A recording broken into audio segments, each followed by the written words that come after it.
Well, hello again, poets. That was doofy. I'm going to go with it though. Hello again, poets. We're talking about paint chip poetry. Last time I showed you how I came up with my rough draft. Now we're going to dive in a little deeper and make sure that we have all of our requirements met. So if you look at your assignment sheet, there's requirements. That means that you have to have these things in order to get a good grade. Okay? So I'm just going to jump right in and compare the requirements to what my rough draft has so far, so I'll know where I need to take it in order to do a better job. I keep looking at my face, which is really confusing, and then my eyes look like they're looking off somewhere weird. Anyway, I'm sorry. I'll try to stay focused. All right. Your poem must have at least 10 lines. If you want to break them into stanzas, you can. All right. Let's look at mine. That's not it. Where is it? There it is. Okay. 1, 2, 3, 4, 5, 6, 7, 8, 9, 10, 11, 12, 13, 14, 15, 16, 17, 18, 19. Wow. Okay, I've got 19 lines. I've already broken them into stanzas. I see 1, 2, 3, 4 stanzas so far. I'm definitely going to do some editing, though, because I really don't like these in the middle. Like, the more I look at them, the more I dislike them. They don't look ugly. They sound ugly when I read them. You must use all 3 colors. Well, keep in mind we started with 4, so you've got to use at least 3 of the 4 in your poem. How many colors do I have? Or color names, rather. I have 1, 2, 3, 4. Oh, I went crazy. I used all 4. So I might take out urban legend because I think that's the part that I got kind of hung up on and it didn't come out so hot. What else do we need? Come on, computer. There we go. You must keep the names of the colors intact, meaning that you can't split a multi-word name and use the words in different parts of the poem. Okay, so I have plush velvet is 2 words. I've split it across lines. I did that on purpose to try to make the reader think more about how weird it sounds to call darkness plush velvet. But you'll notice that I haven't separated them into like 2 words that are in totally different places in the poem. Like said, I don't know, the couch was plush and it was made out of velvet. Or that's a bad example. I didn't use plush like way up here in the first line and then velvet down in the 10th line. That's a no-no. You've got to keep the words intact, which I did. Okay, cool. Your poem must have some sort of message or theme that flows together. It cannot be a random collection of sentences or ideas.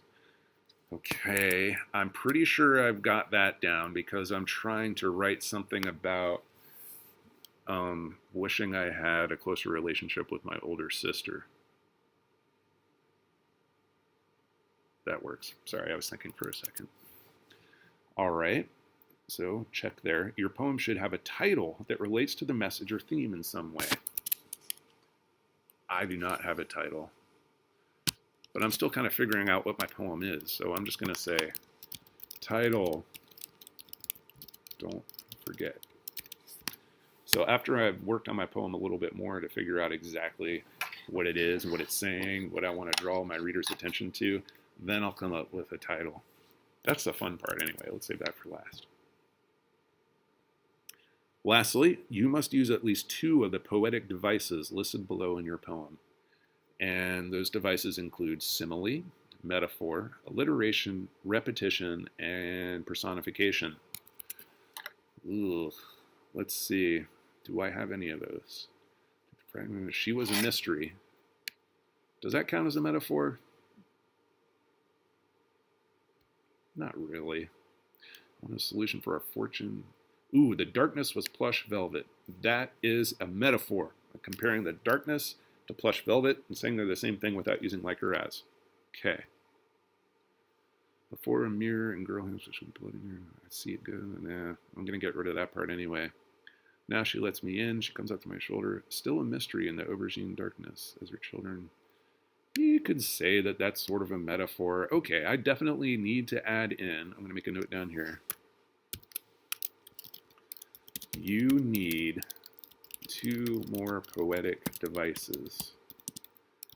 So I'm going to try to figure out how I can fit in alliteration and personification, I think.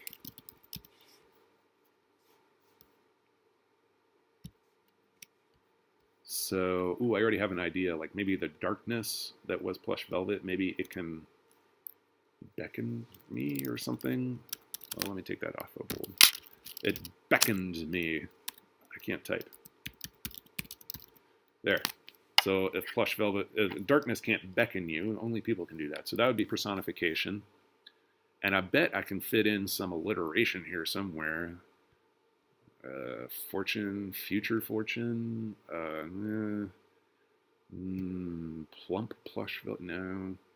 All right, well, I'll have to think about that some more. And do I want to edit this now? Gosh, I don't know. I think I'll wait. Oh, there's a rubric. Did we do all these things? Yes, that's what we just talked about. Cool. All right. So I'm feeling a little indecisive about what to talk to you about next. I think what I'll do is stop my video for now and then think about how to edit my poem and then tell you what my brain robot machine thing spat out.